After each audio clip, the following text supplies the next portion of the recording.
Hoy, 21 de octubre del 2021, les saludo con mucho gusto y les manifiesto mi agradecimiento por seguir esta transmisión en tiempo real desde Monterrey, la ciudad de las montañas, que es la sede del Colegio de Pediatría de Nuevo León. Quiero recordarles a los socios del Colegio de Pediatría de Nuevo León que es muy importante que estemos al corriente y que para ser considerados como socios activos de nuestro colegio.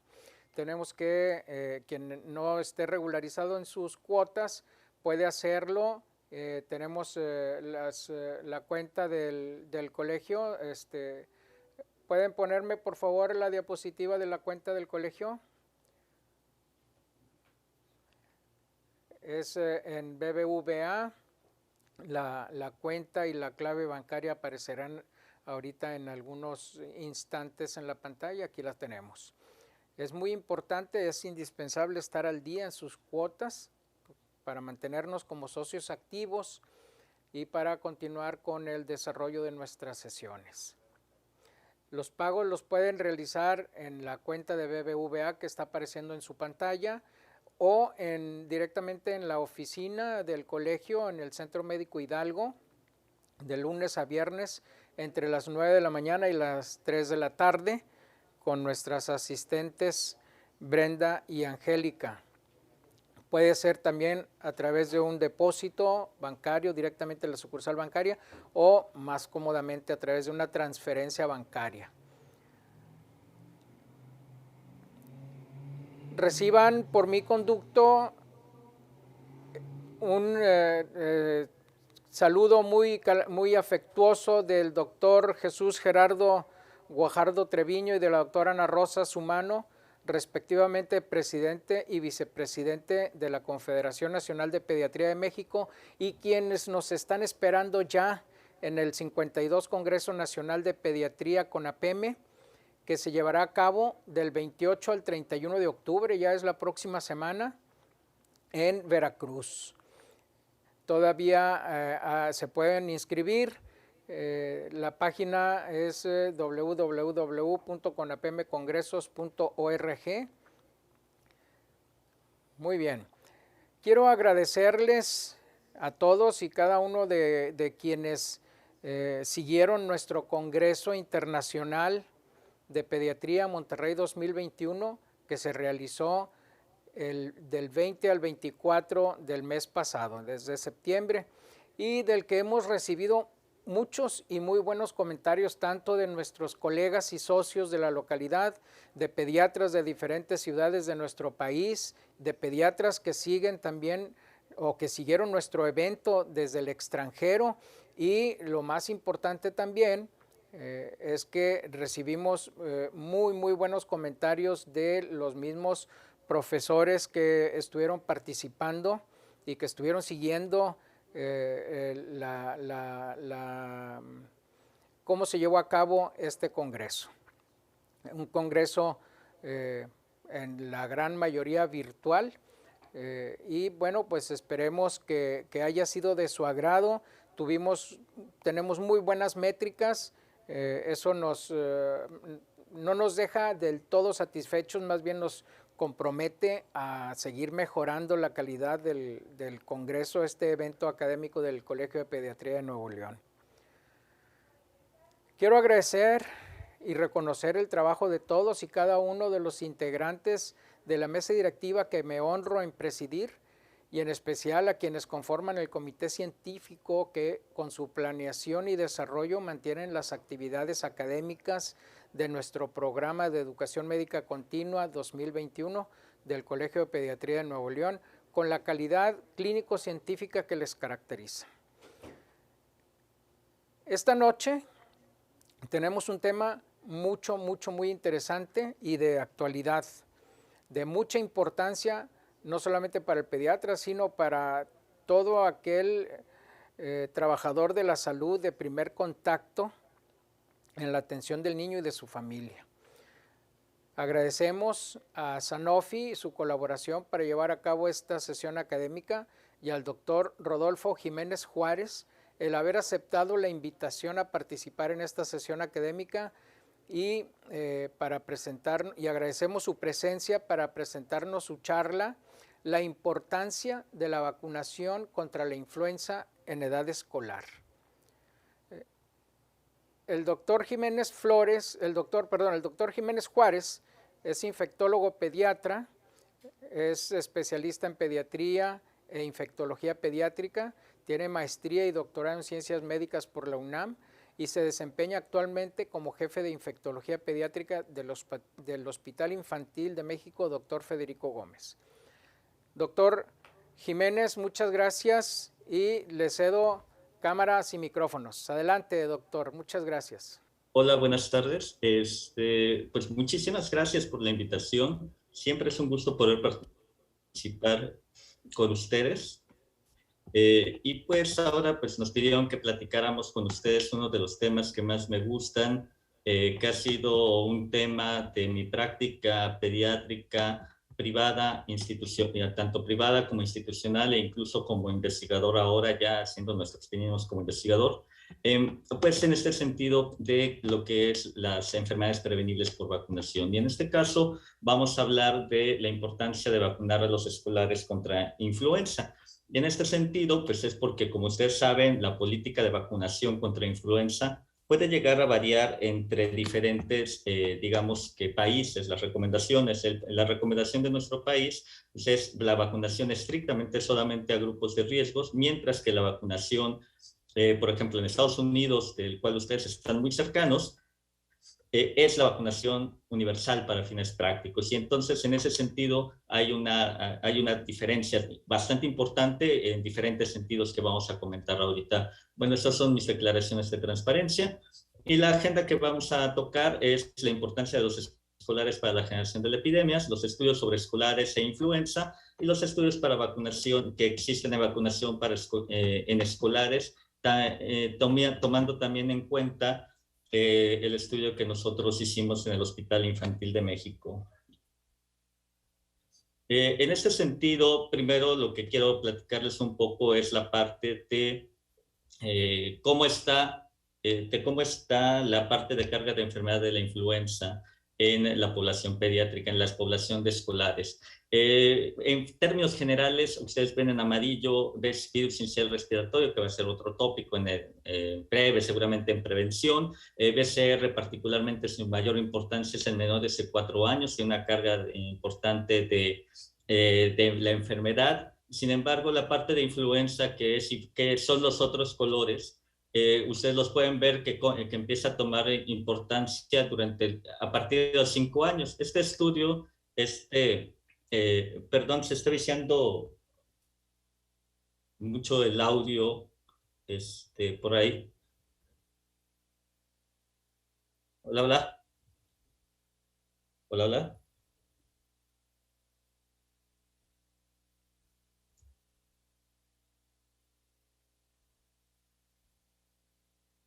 Hola, perdón, ya me están escuchando. Creo que sí me están escuchando ahí, nada más que se está entrando mucho ruido. Pues bueno, entonces, pues bueno, vamos a continuar en ese sentido. Influenza toma importancia a partir de los 5 años. Esta es una proporción del total de hospitalizaciones atribuibles a sincicial respiratoria e influenza. Estrictamente hablando, son únicamente los 2 patógenos que se estudian en una red de hospitales de Estados Unidos. Y influenza es particularmente importante en la etapa escolar.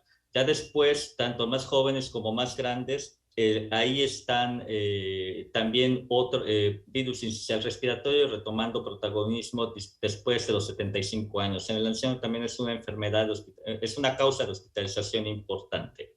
Sin embargo, a pesar de que es una causa de hospitalización en los escolares, más importante, también importante en los lactantes, es un poco reconocida, incluso no está dentro de las recomendaciones de sujetos de riesgo. A pesar de la carga de la enfermedad, podría llegar a ser importante, y también su efecto indirecto en la protección de vacunación.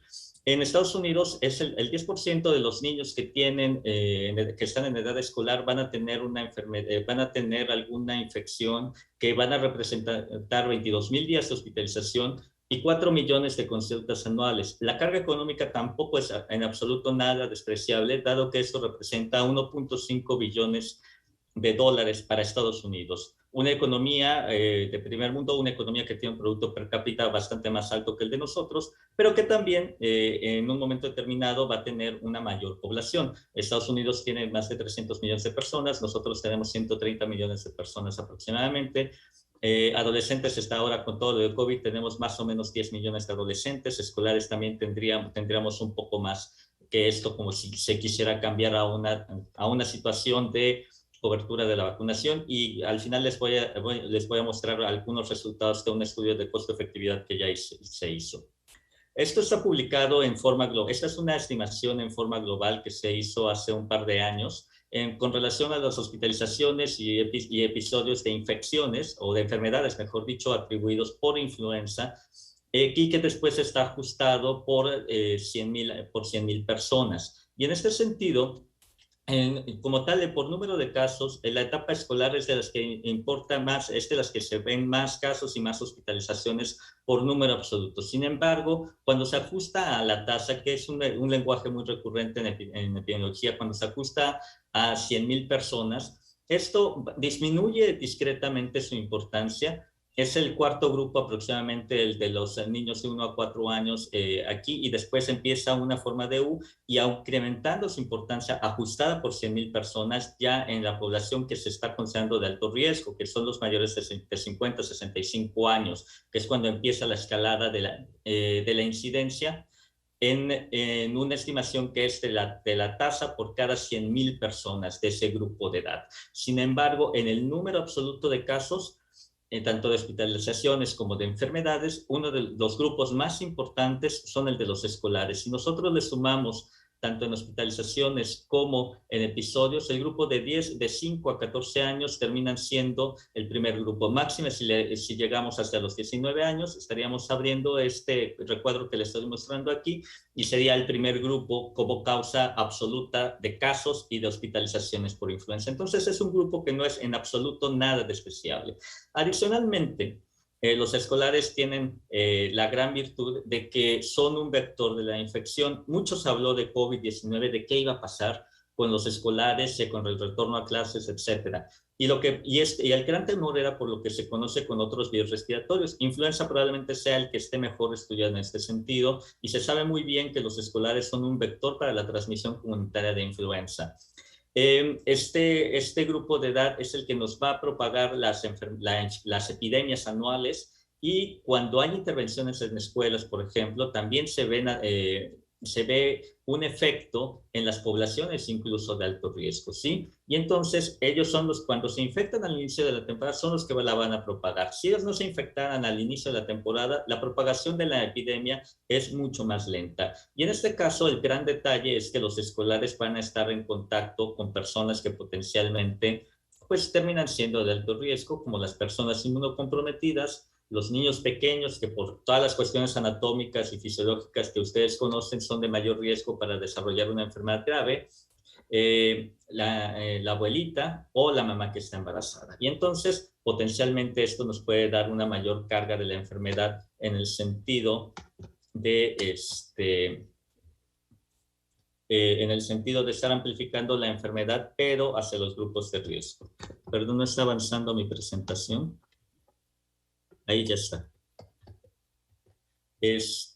Perdón, me voy a regresar. Ahora, también, ¿por qué pasa esto en este sentido de los jóvenes? Hay un par de estudios que les quiero mostrar. Ambos se hicieron para un ensayo clínico como tal de la vacuna de influenza, y este primero que fue un estudio epidemiológico básicamente, en donde se evaluó en los sujetos que tenían infección viral por influenza, se les dio el seguimiento para ver cómo estaban excretando el virus. Y si bien no se evaluó la carga viral, se estratificó a los sujetos entre los pacientes que estaban poco sintomáticos, que es esta línea, perdón, sintomáticos, que es la línea sólida, poco sintomáticos, que es la de medio, y los sujetos asintomáticos, que ahora en COVID los médicos adultos dudaron mucho qué tanto una persona asintomática podía propagarla, y vean lo que ya se sabía desde influenza, desde antes de todo esto, que ellos pueden propagar la enfermedad y la infección. Probablemente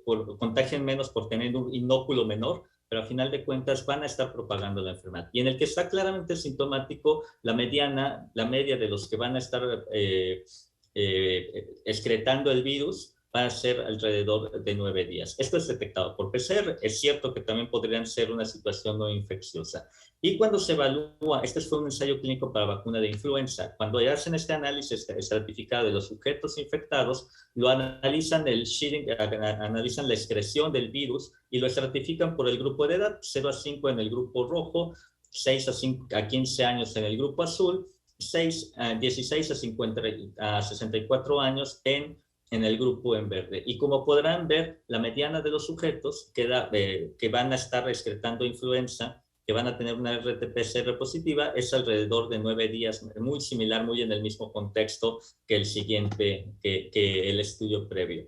En el caso de influenza H1N1, en el caso de H3N2, la mediana de la excreción viral en el grupo de 0 a 5 años, que son los más pequeñitos, también son quienes más lo excretan, estaríamos hablando más o menos de 8 años, y en el grupo de escolares es un poco menor, alrededor de 6 días. Pero 6 días con esta actividad que tienen ellos desde el punto de vista social, pues pueden fácilmente estar ampliando la propagación de la epidemia, ¿no? Y cuando hay una coinfección viral en el sujeto sintomático, pues la mediana se nos va hasta 12 días, y la mediana en el grupo, esto es en el grupo más pequeño, y en el grupo de los escolares se nos estaría yendo hasta 9 días, en donde se va a estar detectando la PCR positiva. Pongan ustedes que sean un par de días menos los que puedan estar contagiando. De todas formas, son 4 o 5 días que van a estar infectando, que potencialmente pueden transmitir la infección hacia los grupos de riesgo. En China, lo que hicieron fue estar evaluando cuándo se estaban contagiando y qué pasaba con las situaciones estacionales. ¿Qué fue lo que se observó? Estas son las diferencias entre las fases, entre las semanas. La línea verde es la edad que está fuera de la etapa escolar, ya sea menores de 5 años y mayores de 25 años. La línea roja es el grupo de interés. Y cuando se están infectando preferentemente en forma más temprana los sujetos escolares, es cuando potencialmente van a propagar más la infección y va a haber temporadas más importantes de influenza comparados con el resto de los grupos de edad, ya sea más pequeños o más grandes.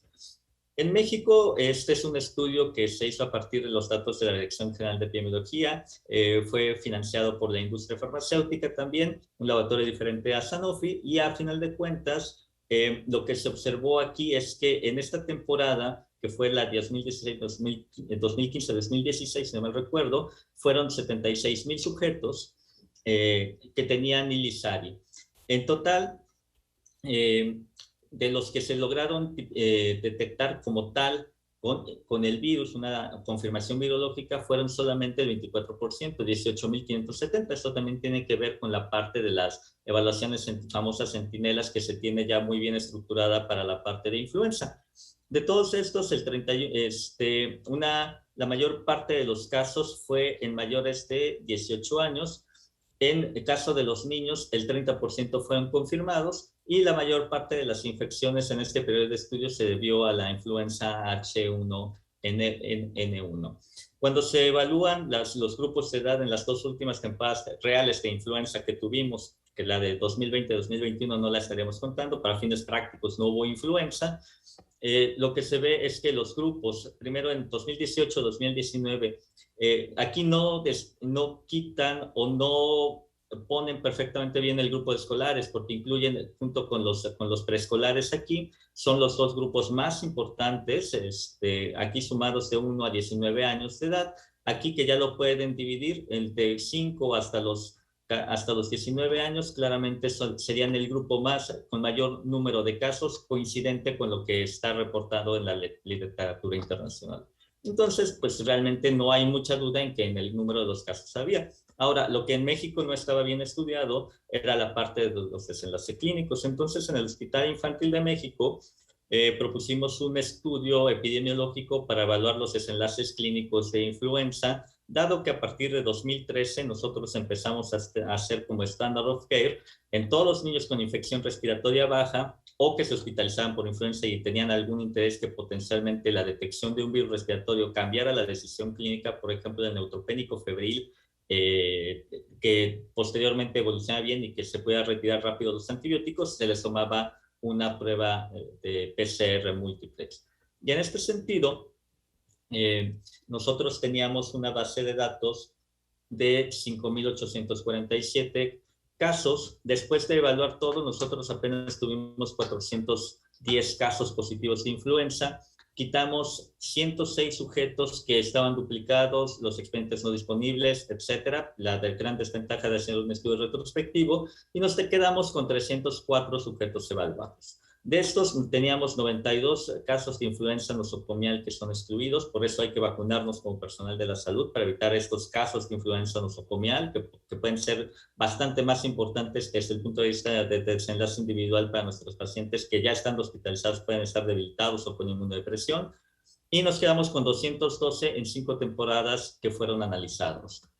De esto, lo primero es que vean, si nosotros vamos de 5 a los 18 años, serían el grupo más numeroso en términos generales, con 99 pacientes contra 84 que estuvieron en el de 1 a 4 años y en el menor de 1 año de 29 sujetos nada más, ¿no? Contrario a lo que dice la literatura, que el de menor de 1 año es el que más necesita hospitalizaciones. Estos son solo hospitalizaciones. Por ser hospital de tercer nivel, tenemos nuestro riesgo de selección.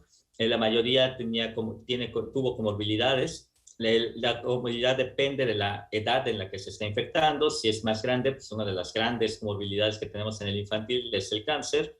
Y, por ejemplo, en los más pequeñitos, la enfermedad cardiovascular es algo importante. Otro detalle que encontramos es que tenemos que reforzar mucho la vacunación contra influenza en la población de riesgo, porque nosotros somos los primeros que no estamos, o los médicos de tercer nivel potencialmente podríamos no estar indicando o no recordándoles o no incidiendo lo suficiente para que el paciente de alto riesgo se vacune. En este último año hicimos un gran esfuerzo, aplicamos normalmente que aplicábamos 1,000 vacunas aproximadamente, 1,500. El año pasado aplicamos 5,000 vacunas a niños del Hospital Infantil de México. Fue un buen esfuerzo. Este año esperamos poder vacunar al menos la misma cantidad. Y la distribución de los casos es por el tipo de influenza, pueden ver esto. Adicionalmente, nosotros tuvimos algunos casos de influenza C, que generalmente no son de los que se reportan. En la PCR que teníamos en ese momento lo podíamos tener. Y los más pequeños tenían coinfecciones virales con BCR, metaneumovirus, rino o enterovirus, etc.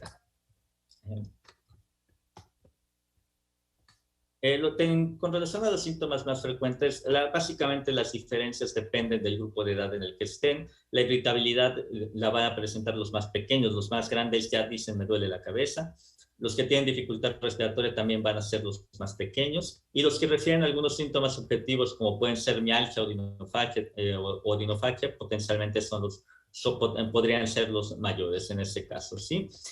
Algo importante, dentro de los desenlaces clínicos tuvimos solamente 6 muertes.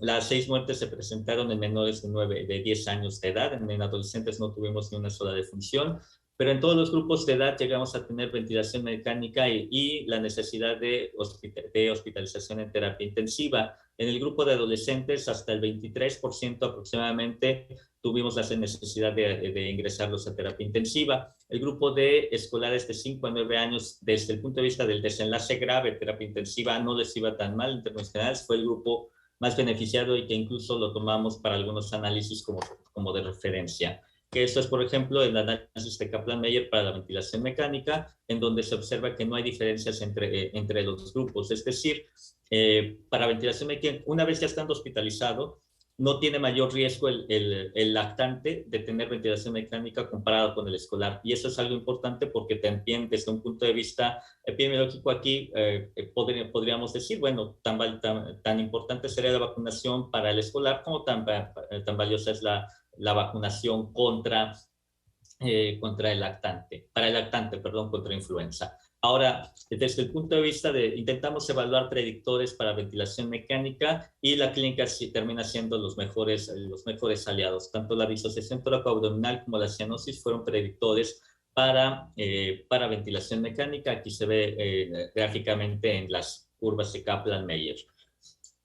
Otro tipo de desenlace que nosotros medimos fueron la estancia en UTIP. El grupo que tiene más estancia en UTIP es el de menor de 1 año, pero junto con el de 10 a 18 años, pero en general no hay diferencia evaluado por esta prueba estadística. Y cuando se evalúa la estancia en el hospital, sí hay un poco de diferencia estadística, siendo el que más o el que menos días tiene en el hospital, el escolar de 5 a 9 años, mientras que el de 10 a 18 años tiene más o menos la misma mediana de días de hospitalización, alrededor de 8 días de hospitalización. La mortalidad fue 2.83%, 5 muertes por influenza H1N1, una muerte por influenza A no subtipificada, 5 decesos se presentaron entre los días 2 y 8, es decir, completamente atribuible a la infección por influenza, y una muerte en el día 12 y una muerte en el día 22, ya a veces la del día 22 ya incluso con una infección nosocomial. Otro análisis que aprovechamos para hacer cuando hicimos este estudio epidemiológico u otro objetivo secundario fue evaluar los costos de la atención por influenza.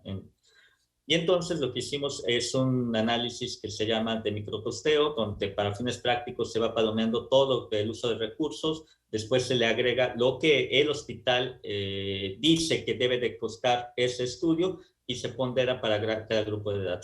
Estuvieron 132 expedientes completos para evaluar el uso de recursos, es decir, que no hacían falta notas, que no hacían falta hojas de enfermería, de donde se podían obtener bien el uso de recursos lo más exacto posible. Y vean, esto ya está en dólares porque ya se mandó el estudio a la publicación. Espero que en breve podamos tener respuesta de los revisores. Y el promedio en total, global, es de $32,000. Si nosotros lo vemos como una mediana, sí es mucho más bajito. $9,000, estamos hablando de 180,000 pesos la mediana, con una distribución entre 2,000 hasta $29,000 de lo que podría estar haciendo. Si nosotros lo vemos como promedio, $32,000 con una desviación estándar hasta de $62,000 americanos. Entonces, es una situación bastante importante. Y ahora, la pandemia de COVID-19. ¿Podremos diferenciar COVID-19 de influenza? No, no podemos hacerlo. Igual, esto ya está publicado. El año pasado, aprovechando esta base de influenza, nosotros hemos desarrollado, hicimos una recolección prospectiva de los datos clínicos y desenlaces de los niños con COVID-19. Nosotros somos el hospital de referencia designado por los Institutos Nacionales de Salud. Entonces aprovechamos para tener esa cantidad de sujetos y comparamos las características clínicas y desenlaces de los niños con influenza y con COVID-19 en la Ciudad de México. Para fines prácticos, sí hay algunas diferencias en desenlaces clínicos. No hay diferencias en sintomatología. En un momento determinado va a ser importantísimo las pruebas de antígeno para poder decidir hacia dónde nos vamos, cuál hay que darle tratamiento, cuándo hay que darle tratamiento, etc. Algunos desenlaces que hubo diferencia, por ejemplo, ingreso a la UTIP SARS-CoV-2, todo el mundo sensibilizado, pero con una UTIP elegida para ellos, que no estaba moviéndose para todo el resto, y con una disminución, como ustedes notaron también, de la carga de la atención pediátrica para no COVID, como fue al inicio de la pandemia. Este estudio lo cerramos para agosto del 2020, son los datos con los que se cuentan, y estos son los números. Aquí se incluyeron también COVID e influenza nosocomial. Ventilación invasiva también es otra situación que hay más en influenza que en COVID, pero en COVID-19 está contraindicado, bueno, no está contraindicado, se prefiere no utilizar ventilación mecánica desde el punto de vista de transmisibilidad, no de atención clínica estrictamente hablando, pero sí de protección hacia el personal de la salud por la generación de aerosoles más fácilmente que en el paciente intubado y con circuito cerrado para la aspiración, ¿sí? En relación a la ventilación de alta frecuencia no hubo nada. En relación al síndrome de dificultad respiratoria tipo adulto, fue mayor la incidencia hasta ese momento en influenza que en COVID, y en muerte no hubo ninguna diferencia. fueron más o menos la misma proporción de muertes tanto en influenza como en SARS-CoV-2. Bueno, esto es lo que hay en pediatría. Ahora, ¿qué podemos esperar? ¿Qué pasa si estamos vacunando? La primera experiencia lo tiene Japón en los años, desde que inicia la vacunación contra la influenza en los 60. Y entonces en Japón lo que dice es, vamos a vacunar a todos los niños que estén en etapa escolar en forma universal. ¿Qué es lo que ven? Ven, a final de cuentas, estas son las muertes por todas las causas y estas son las muertes atribuibles por neumonía y por influenza. De entrada, en Estados Unidos en azul, Japón en rojo. Se ve una discreta disminución, sobre todo aquí con este otro punto, con el punto más bajo, de la incidencia de las muertes por todas las causas. En Estados Unidos no hay ninguna diferencia, se ve plana, no hay curva, es plano. Aquí también se cierran los intervalos, pareciera que hay una discreta disminución de las muertes atribuibles por influenza, mientras que en Estados Unidos no hay nada. Y cuando se evalúa el exceso de, pero este es un análisis también bien interesante del mismo artículo. Cuando se evalúan el exceso de muertes, como ustedes lo vieron con COVID por el gobierno mexicano recientemente, lo que básicamente se ve es que el exceso de muerte de neumonía e influencias, particularmente en invierno, se cae en forma espectacular. Desde acá, hasta acá se cae aproximadamente 40 por 100,000 habitantes. Prácticamente el 50% se llega a caer. ¿Qué pasa cuando dejan de vacunar escolares? Se van para arriba. Estados Unidos, en cambio, que están en estas dos líneas punteadas, no hay básicamente ningún cambio en el exceso de mortalidad en invierno. ¿Sí? Eso también es lo que termina pasando con relación a las dosis de vacunas contra influenza. Estados Unidos incrementó mucho las dosis de vacuna contra influenza sin vacunar a los menores de 5 años hasta 1988 y no hubo cambios a final de cuentas en el exceso de mortalidad. Japón, con estas vacunas que tenían, sí habían podido bajar esta mortalidad. Dejan de vacunar a los niños, hay menos vacunas, pero se incrementan el exceso de mortalidad. Entonces, conclusión de Japón, vale la pena vacunar a los escolares. Este estudio ya es mucho más reciente y entonces aquí lo que empieza a evaluar Estados Unidos, bueno, ¿qué pasa si yo vacuno, si yo intervengo a las escuelas? Y entonces vacunan a 12,000 estudiantes divididos en escuelas control y otras 2,000 están vacunadas. La única diferencia que hubo aquí, el estado de desventaja socioeconómico, a final de cuentas, en el grupo vacunado o en los sujetos vacunados había mayor porcentaje de sujetos en ese tipo de desventaja. Cuando se ve el porcentaje de vacunación, pues claramente incrementa el porcentaje de vacunación entre los niños de las escuelas que estén intervenidas. Lo sabemos en México cuando hicimos el servicio social. Era una buena estrategia, es una forma de incrementar la vacunación. En cambio, en las en las escuelas no intervenidas, los porcentajes de vacunación son muy bajitos. Segundo punto. Esta gráfica lo que estima es cómo se comporta la influenza y otros virus respiratorios para que después se evalúe el impacto de la vacuna. Y entonces, estos son los casos confirmados por PCR de influenza en las escuelas control y en las escuelas intervenidas. Igual la tasa por 1,000 niños, y esta tasa por 1,000 niños de 12, pues está comparado contra 7. Claramente baja esta parte. Pero cuando tenemos una cobertura del 50% en las escuelas, esta reducción puede ser todavía más significativa. ¿Sí? Si comparamos el pico en las escuelas control de 35 por mil contra 10 por 1,000, es una reducción mucho más importante en ese sentido. Objetivo, tener una mayor cobertura vacunal para poder alcanzar una inmunidad de rebaño. La influenza tiene un OR alrededor de 2 aproximadamente, entonces tendríamos que tener un 60% de población vacunada para alcanzar un efecto de rebaño. Y cuando se vean ya como tal igual, pero por gráficas, las escuelas control, todas las escuelas vacunadas, 30% y 50%, los casos de influenza pues disminuyen al menos un 50% comparado con la escuela control. Japón después, más recientemente, evalúa algunas medidas de prevención, proporción de vacunación, proporción de uso de máscaras, que no hay correlación entre el número de reproducción y la utilización de la mascarilla, la proporción de lavado de manos, no hay correlación contra el número de reproducción, y el número de reproducción contra la proporción de gárgaras con agua, tampoco, pues, tampoco hay una reproducción, una asociación negativa, digamos así.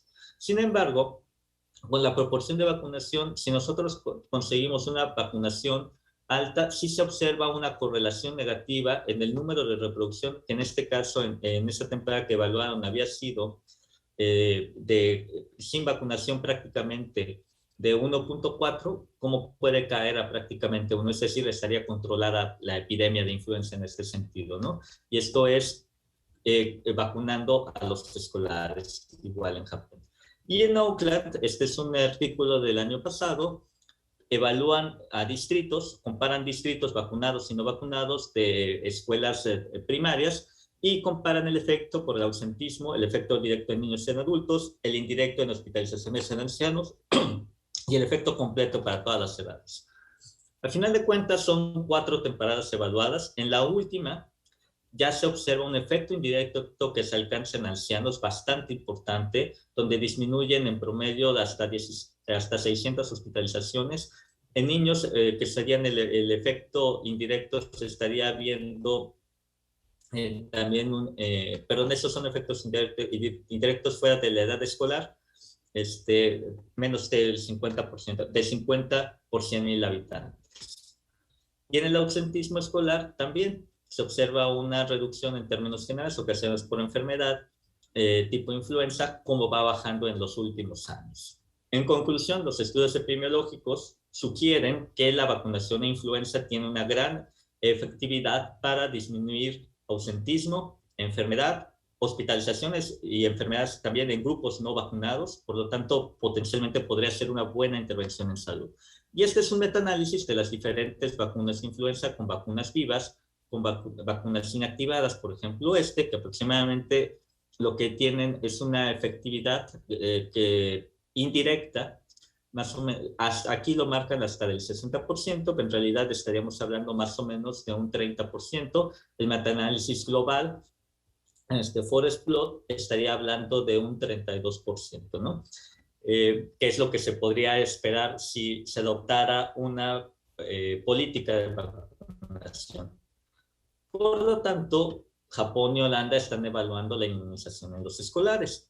Este artículo de Japón, fue del 2019, 2018 aproximadamente, es del 2019 y este es del 2020 de Holanda. Por ejemplo, Japón evalúa varios escenarios. Este es el análisis de sensibilidad para el estudio de farmacoeconomía. Y entonces lo que consideran ellos es que potencialmente el mejor escenario, por ejemplo, sería el 2, vacunando a niños menores de 10 años, tiene un costo, es costo ahorrador porque tiene un costo incremental de menos $613,000 a 20 años. Esto siempre se hace a 20 años. En México se hizo este estudio. Les platico un poquitito de los estudios de evaluación económica para los que tengan menos experiencia en este tipo de estudios. Este tipo de estudios, la pregunta que quiere responder es si para mí como pagador, como gobierno, vale la pena invertir en salud a mediano o a largo plazo con una intervención preventiva o una intervención curativa. En este sentido de las vacunas, lo que quiero saber es si lo que yo tengo que invertir en la vacuna después de esto me va a ser con la efectividad que tenga en los ensayos clínicos autorizados o en los estudios epidemiológicos, es una buena inversión en salud. No forzosamente tendría que ahorrar dinero, pero las vacunas son exactamente la intervención en salud que salvan vidas y ahorran dinero. Este estudio lo hace el grupo del doctor Roberto Tapia, que es un reconocido epidemiólogo, y tienen estas estimaciones. Plantean hacer una cobertura a los escolares del 50, 30 y 70%, con una efectividad de la vacuna que puede ir desde el 19 hasta el 68%, el caso conservador es del 19%. Estos son los casos de influenza que podría llegar a haber, estimados, no confirmados. Este es el número de consultas, 262,000 consultas y 154,000 urgencias. 97,000 hasta 97,000 hospitalizaciones y 15 muertes. Con esto es lo que se puede ahorrar, perdón.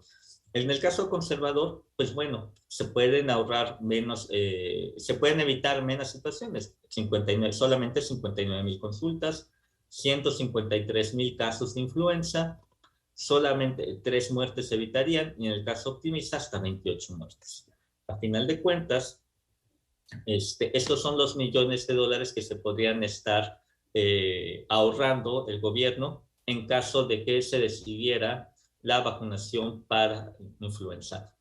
Este estudio incluso es conservador porque pone costos que son realmente baratos en la parte de hospitalización. O sea, nuestros costos que obtuvimos del estudio económico son mucho más altos que los que estiman en este estudio, que fundamentalmente fue por consenso de expertos. No hay tantos casos de influenza, digo, comparativamente hay muchísimos más casos de flu en la comunidad, que serían los que principalmente se prevendrían, pero también hay algunos casos de hospitalizaciones y que eso, pues si nosotros le ponemos $40,000, pues serían diferentes. Bueno, eso es como que el escenario de la vacunación contra influenza. Sin embargo, ¿cuál es la realidad? La realidad es que en México solamente estamos vacunando a los grupos de alto riesgo, que incluyen a menores de 5 años únicamente, y a los que, perdón, a los que tienen más de 5 años, a los que tienen alguno de estas categorías de enfermedad, ¿no? Mientras que en Estados Unidos es la vacunación universal. Una cosa que no se debe de olvidar es si debe de recibir una dosis o 2 dosis. Si ya recibió una dosis antes de julio del 2021 en su vida, requiere, 2 o más dosis en la vida de ese niño, requiere una sola dosis de vacuna contra la influenza en esta temporada. Sin embargo, si no lo sabe o no lo ha recibido, por ejemplo, que nada más haya recibido una dosis de influenza el año pasado, recordemos que le toca 2 dosis, ¿sí?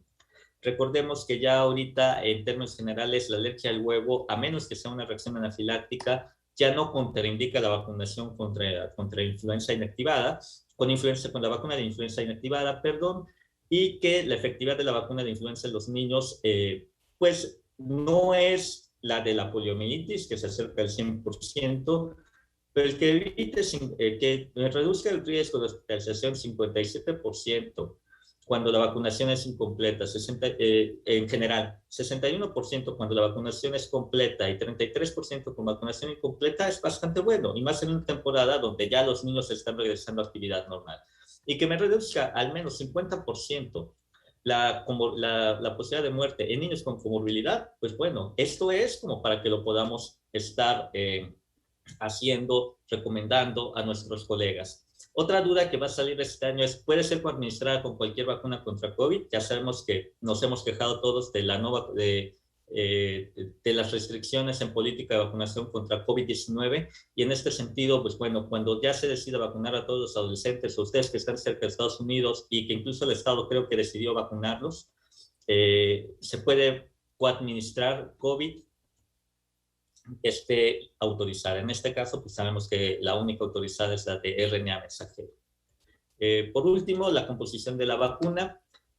Para fines prácticos, cambia la composición de la vacuna H1N1, H3N2, se queda la misma de Yamagata, y la que tiene la vacuna trivalente, que es la que va a traer el sector salud, trae la cepa B Victoria, está ausente la cepa B Yamagata. Ya como mensajes finales, los escolares son un grupo importante desde el punto de vista epidemiológico para favorecer las epidemias, entonces favorecen el esparcimiento de la epidemia, y por lo tanto consideramos que sí hay que evaluar la expansión de la recomendación de la vacunación a este grupo de edad, pensando en que de que ya hay modelos económicos, de que el gobierno podría reevaluar esos modelos económicos, crear los propios, y que a mediano plazo es una buena inversión en salud la vacunación contra los adolescentes, incluso como una medida de salud pública. Muchas gracias.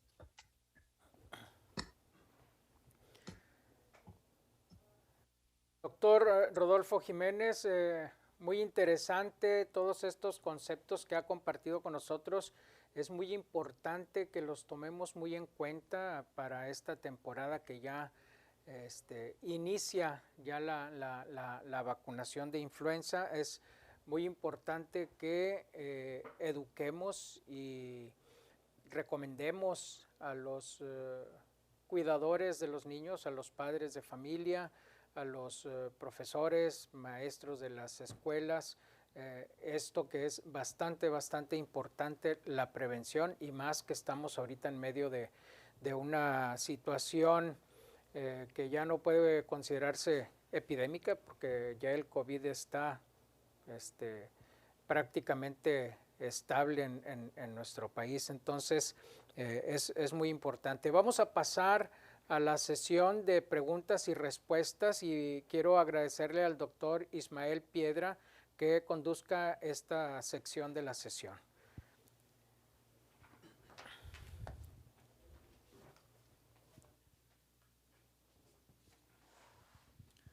Muy buenas noches. Muy buenas noches, doctor Rodolfo Jiménez. Aquí le voy a hacer llegar algunas preguntas que han estado saliendo a través del chat y de la pantalla de Zoom de los asistentes a esta sesión del Colegio de Pediatría. Y la primera es la vacunación de influenza con el COVID. ¿Se pondría una vacuna en cada brazo? ¿Esa sería la indicación? Sí, es correcto. La recomendación general, como ustedes la conocen, es cuando es posible utilizar un miembro diferente, en este caso COVID, influenza, en ese sentido. No creo que les vaya a tocar a algún niño que deba de recibir más inmunizaciones, pero en caso de que lo llegaran a tener, recordemos que tienen que dejar al menos 1 centímetro entre el lugar de la aplicación y lugar de la aplicación como una situación de concepto general.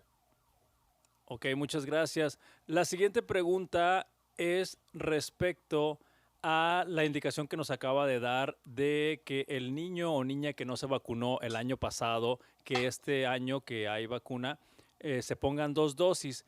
¿Qué intervalo de separación recomienda que haya entre una y la segunda dosis? Disculpe, no creo que se metió ruido, no alcancé a escuchar la pregunta. Ah, perfecto, la repito. Usted recomendó durante la plática que los niños que no se vacunaron el año pasado, este año tienen que recibir 2 dosis. ¿Cuál es el intervalo de tiempo entre una y la segunda dosis de aplicación? Ya, cuatro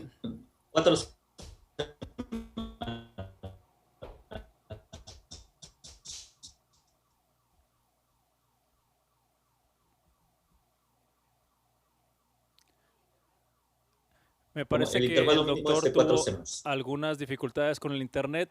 Doctor, le agradeceríamos mucho si es tan amable de repetir su respuesta debido a que tuvimos dificultades para recibir su señal.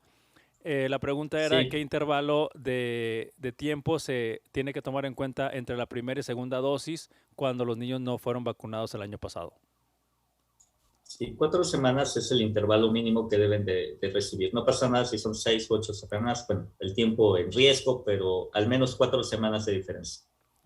Bien, y la otra pregunta, están cayendo más preguntas en el chat. Les agradecemos a todos los socios que utilicen el botón de Q y A para poner ahí sus preguntas. Y la tercera pregunta que tengo para usted es, mencionó que no hay contraindicación para vacunar a los niños que tienen alergia al huevo, pero también se puede vacunar a los niños que tienen urticaria, esa manifestación específica de la alergia. Estrictamente hablando, no hay contraindicación. Si hay alguna duda, si hay alguna inquietud por parte del familiar viable, en un momento determinado podrían ver al alergólogo. Pero en términos generales no hay contraindicación, se puede vacunar, nada más recordemos que todos los que vacunamos debemos estar preparados para lo peor, es decir, para una reacción anafiláctica. En el consultorio debemos de tener cómo iniciar el tratamiento para una reacción anafiláctica en el peor de los casos. Y nos preguntan que si usted tiene conocimiento de que próximamente o este año se va a liberar una vacuna de influenza pentavalente, porque tenemos ahorita la tetravalente o cuadrivalente, y preguntan aquí en el chat si usted tiene conocimiento de que vaya a existir pronto una pentavalente de influenza. No, hasta el momento yo no tengo conocimiento de eso, de que vaya a existir una vacuna pentavalente de influenza. Hay un avance bien importante con RNA mensajero. Lo que sí ya están evaluando en fase 1 son vacunas combinadas COVID, influenza y virus sincicial respiratorio. Está sumamente interesante eso. Bien, nos pide la doctora Amalia que si nos puede explicar brevemente el estudio que hicieron con COVID e influenza sobre hospitalizaciones, gravedad, ventilación mecánica y muerte. Lo mencionó durante su Sí, plática. claro que sí, con todo gusto. nosotros aprovechamos la coyuntura. Nosotros estábamos terminando o terminamos ya desde hace un año es una corte retrospectiva para influenza, que es un estudio que también ahorita está en revisión. De hecho, estamos contestando las observaciones de la revisión y esperamos que no tardemos tanto en que esté publicado. Y entonces, con esa base de datos, aparte, cuando empieza, esa base de datos la tuvimos prácticamente cuando ya antes de empezar COVID-19. Entonces, a partir de COVID-19, aprovechando que nosotros nos nombraron como hospital de referencia para COVID de los Institutos Nacionales de Salud, empezamos a recolectar, hicimos una corte prospectiva de los sujetos que tenían infección COVID-19 confirmada. Dentro de esa, entonces, al tener esa base de datos, juntamos las dos porque fue más o menos la misma, aprovechamos la máscara de captura que ya tenemos para influenza, la aprovechamos para juntarla para COVID, y entonces nos quedó una base única de sujetos con influenza, sujetos con COVID, comparamos desenlaces, comparamos ventilación mecánica, comparamos muerte, ¿no? Y en ese sentido fueron los resultados que les compartí. No pudimos armar ningún modelo que nos predijera si es COVID o influenza para diferenciar COVID e influenza, que esa es una situación importante. Necesitamos pruebas de antígeno, probablemente hasta en los consultorios para la decisión clínica. Segundo, por ejemplo, si está vacunado contra influenza, a lo mejor, y si el papá tiene COVID, pues está mucho más fácil de decir, lo más probable es que tenga COVID, hay que hacer la prueba primero para COVID, o equivalente en algún momento va a haber, cuando menos. PCRs ya hay, hasta tetravalentes. Segunda situación es que en los desenlaces de ventilación mecánica global de muerte, no hay diferencia entre COVID e influenza. Y la otra situación es que sí hay algunas diferencias entre los subestratos de la ventilación mecánica. Por ejemplo, había menos ventilación no invasiva en los sujetos con COVID por la recomendación de epidemiología para evitar infecciones hacia el personal de salud e infecciones nosocomiales, de tratar de evitar la utilización de ventilación invasiva, ¿no? Pero en general, el gran mensaje es no podemos diferenciar clínicamente influenza de COVID. Y segunda, la letalidad es muy similar tanto en influenza como COVID. Muchísimas gracias. Están preguntando aquí una situación que si no se logra aplicar la vacuna de influenza el mismo día, como lo mencionó, en cada brazo, se aplicó primero una, ¿cuánto tiempo hay que esperar para aplicar la otra? Me refiero COVID versus influenza. Influenza. Sí. En términos generales no deberían de dejar pasar mayor tiempo, o sea, sí puede ser concomitante, pero también al ser un par de vacunas de virus atenuados las dos, a final de cuentas no hay interferencia vacunal como sí pasa con virus vivos. Entonces, el mejor ejemplo es sarampión y varicela. Es así, si no se logra aplicar el mismo día, tengo que esperar 4 semanas. Pero con el resto de las vacunas no pasa nada, o sea, no hay interferencia vacunal.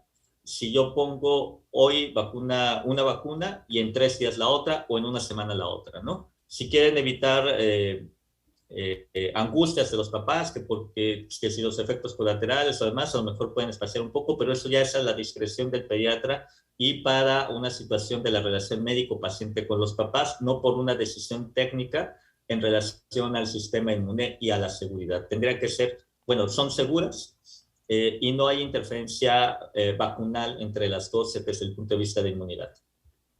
Muchas gracias. Y la última pregunta, doctor, sobre el uso de vacuna de influenza recombinante en niños versus la vacuna tradicional. Bueno, la vacuna recombinante versus la vacuna tradicional, el estudio que se realizó hasta donde yo tengo conocimiento fue un ensayo de no inferioridad. Todavía no se han publicado los resultados. Hay 2 grandes escenarios de cuando se publiquen estos resultados. Una es que digan es inferior a la vacuna tradicional, que honestamente no creo.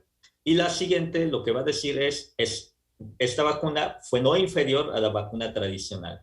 Y entonces, en ese sentido, lo que va a decir es también se puede aplicar tanto una como otra, ¿no? Y eso va a ser una muy buena circunstancia por la situación de abasto, ¿no? Porque un solo laboratorio no tiene el abasto. Si quisiéramos expandir la recomendación de la vacunación, también la parte de abasto va a ser una cuestión que se va a tener que platicar, ¿no? Ahorita el gobierno mexicano está comprando alrededor de 35 millones de vacunas para población de riesgo nada más. Si quisiéramos vacunar a escolares y adolescentes, estaríamos hablando al menos de 10 millones de vacunas más. Muy bien, pues doctor Rodolfo Jiménez Juárez, ha sido esta una plática bastante interesante, ha despertado bastante interés en la audiencia, ha habido muchas preguntas. Por cuestión de tiempo, pues vamos a obviar algunas preguntas que están aquí en el chat.